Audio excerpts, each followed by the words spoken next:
Assalamualaikum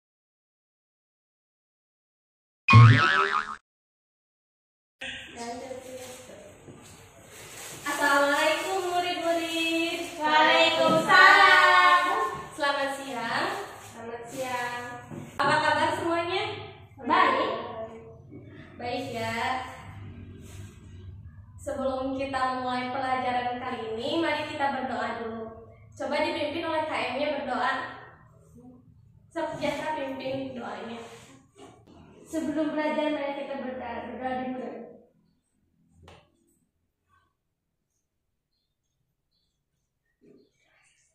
Berdoa selesai. Alhamdulillah ya. Sebelum ini, Ibu absen dulu ya. Sylvia, Jahra hadir, Ajhar hadir. Ya, alhamdulillah hadir semua ya. Gimana untuk belajar hari ini? Udah siap? Siap. Alhamdulillah siap ya. Semangat semuanya. Semangat. Baik murid-murid sebelumnya. Nah, ketika kita mendengar petir, apa yang akan kalian lakukan? Tutup telinga ya. Nah, menutup telinga itu adalah hal yang dilakukan oleh gerak refleks. Gerak refleks ini merupakan salah satu dari penjabaran materi sistem saraf ya. Nah, maka tujuan pembelajaran kali ini yaitu untuk mengetahui bagaimana sih mekanisme sistem saraf dan apa sih yang dimaksud dengan sistem saraf, sehingga materi ini sangat bermanfaat bagi siswa untuk mengetahui apa sih yang dimaksud dengan sistem saraf, apa sih yang dimaksud dengan gerak, dan bagaimana kita bisa bergerak dan siapa yang akan mengaturnya.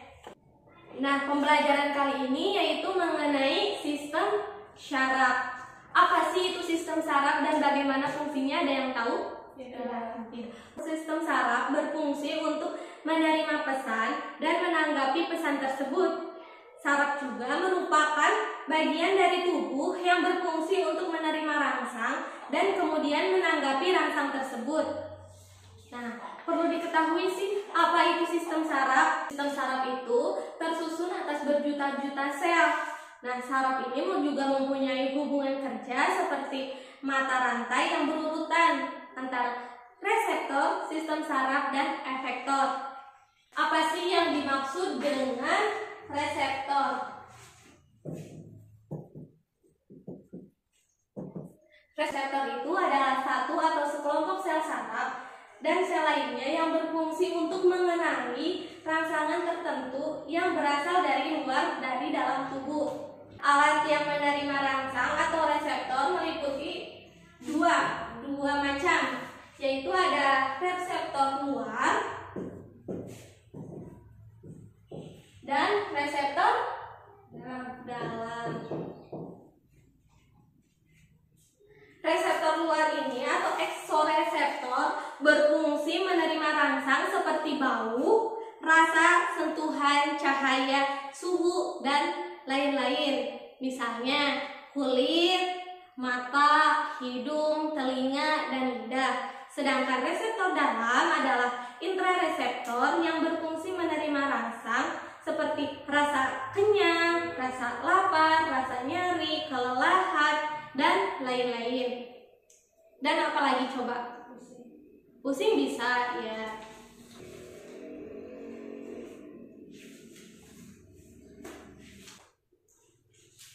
Nah, coba kalian lihat struktur dari sistem saraf. Lihat ya. Di sini ada apa saja? Yang pertama,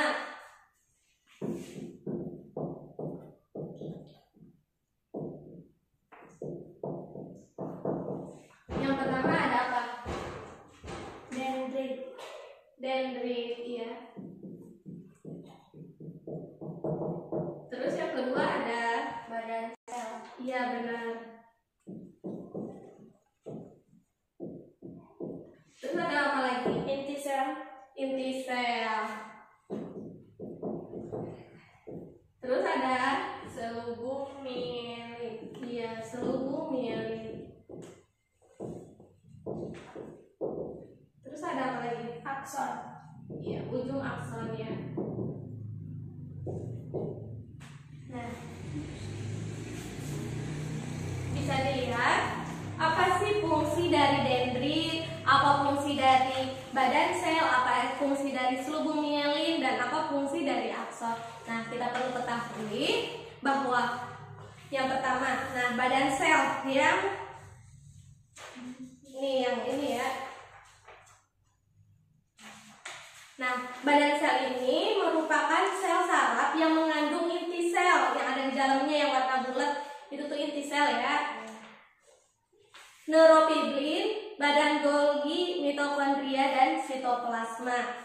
Sedangkan dendrit, bisa dilihat dendrit.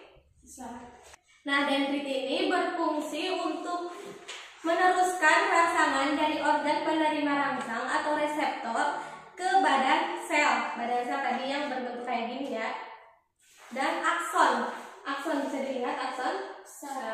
Nah, akson ini merupakan bagian sel saraf yang merupakan perpanjangan dari sitoplasma dalam bentuk tunggal. Akson juga dibungkus oleh sebuah lapisan lemak yang disebut selubung mielin. Selanjutnya yaitu selubung mielin. Nah, bisa dilihat mana coba nih yang kayak sosis ya. Selubung mielin ini adalah bagian khusus dari membran plasma sel aksesoris neuron yang disebut dengan sel Schwann. Nah, di dalamnya itu ada sel Schwann. Nah, sel Schwann ini adalah berfungsi untuk melindungi akson dari kerusakan, luka, dan tekanan.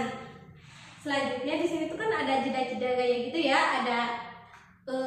ada yang kosong. Nah, kosong itu disebut sebagai nodus Ranvier. Nah, nodus Ranvier ini sangat berguna dalam mekanisme penghantaran impuls saraf atau rangsangan. Iya tak?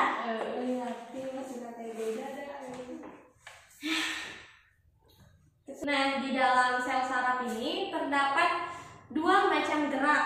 Ada gerak refleks dan gerak yang disadari, gerak sadar. Nah, apa sih yang dengan gerak refleks?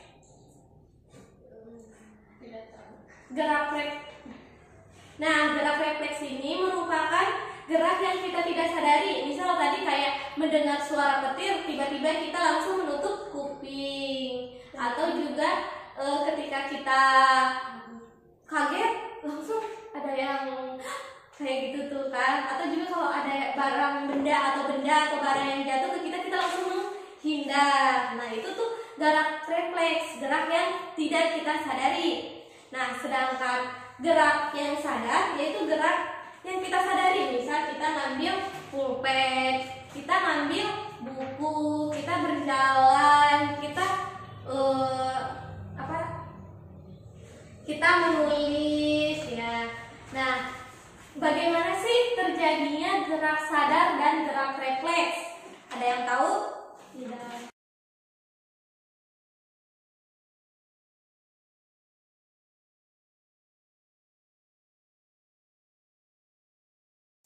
Nah, bagaimana sih terjadinya mekanisme gerak yang refleks? Mekanisme terjadinya gerak refleks ini dimulai dari ketika kita menerima rangsangan, terus diterima oleh reseptor. Selanjutnya diteruskan ke sel sensori. Diterjemahkan di sumsum tulang belakang.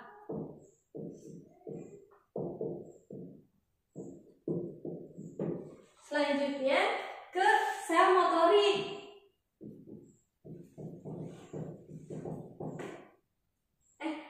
Selanjutnya ke saraf motorik. Nah, dari saraf motorik ini ke efektor dan terjadilah gerak refleks. Sedangkan gerak yang disadari itu sama mekanismenya seperti gerak refleks, namun bedanya yang menerima itu bukan sumsum tulang belakang, tetapi otak. Bisa dipahami? Bisa, alhamdulillah. Nah,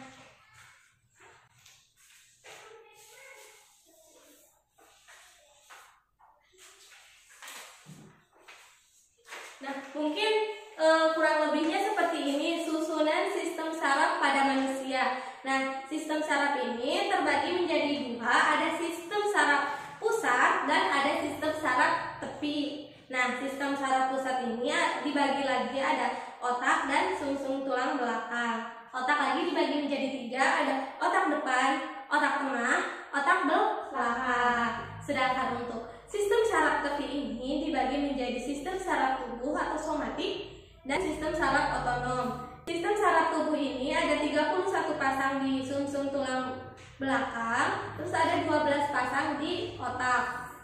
Nah, sedangkan untuk sistem saraf otonom yaitu ada sistem saraf parasimpatik dan sistem saraf simpatik. Nah, tadi itu sistem saraf pusat itu ada apa saja?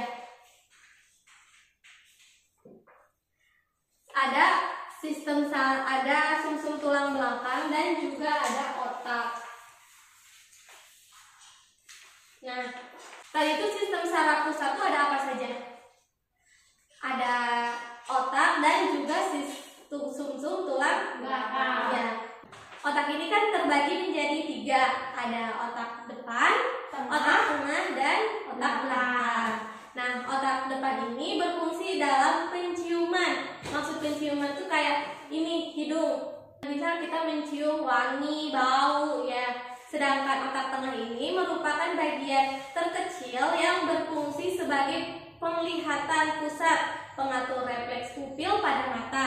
Sedangkan otak belakang berfungsi dalam menjaga tingkah laku, menjaga keseimbangan tubuh pada saat beraktivitas. Sampai di sini apakah ada yang ingin ditanyakan?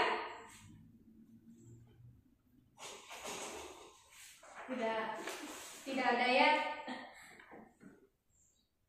Selanjutnya, Ibu akan sampai di mana sih mengetes? Sampai di mana pemahaman kalian mengenai materi tadi? Makanya Ibu menyuruh kalian untuk mengisi lembar kerja peserta didik. Bisa dilihat ya, sok diisi dalam waktu 10 menit. Nah, diisi dalam waktu 10 menit ya.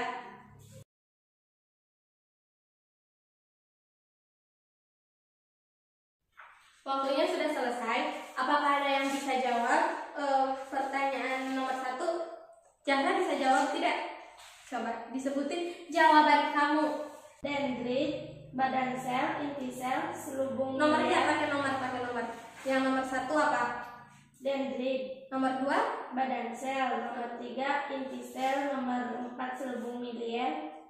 Nomor 5 akson. Nomor 6 nodus rangkaian. Nomor 7 sel senawan, sel skuar, dan nomor 8 sinapis. Ya, coba aja nomor 2, jelaskan fungsi dari masing-masing sel saraf. Dendrit ini adalah untuk meneruskan rangsang dari organ penerima rangsang reseptor menuju ke badan sel.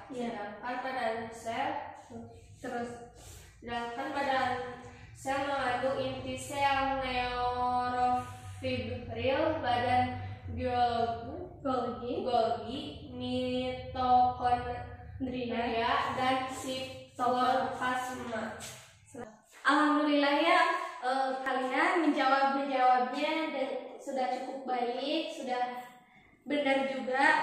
Selanjutnya Ibu akan memberikan oleh-oleh buat kalian supaya kalian lebih paham mengenai materi sistem saraf. Coba nanti di rumah dikerjakan lagi ya lembar kerja peserta didik supaya kalian lebih memahami lagi materi tentang sistem saraf.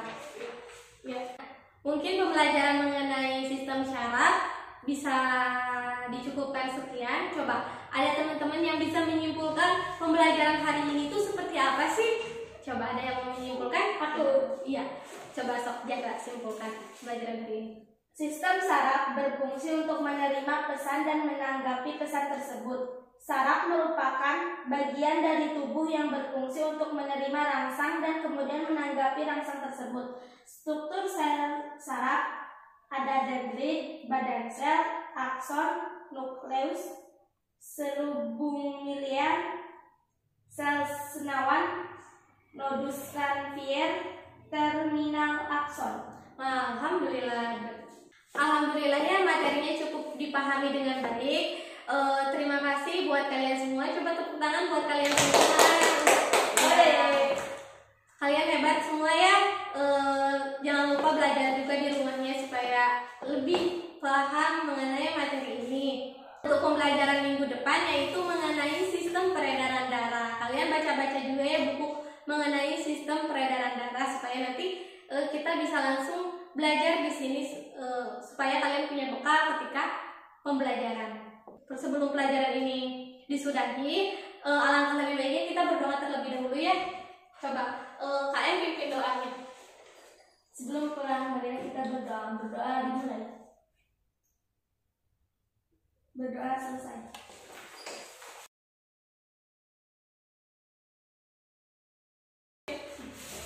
Ya, Ibu cukupkan pembelajaran hari ini. Terima kasih semuanya. Wassalamualaikum warahmatullahi wabarakatuh. Waalaikumsalam.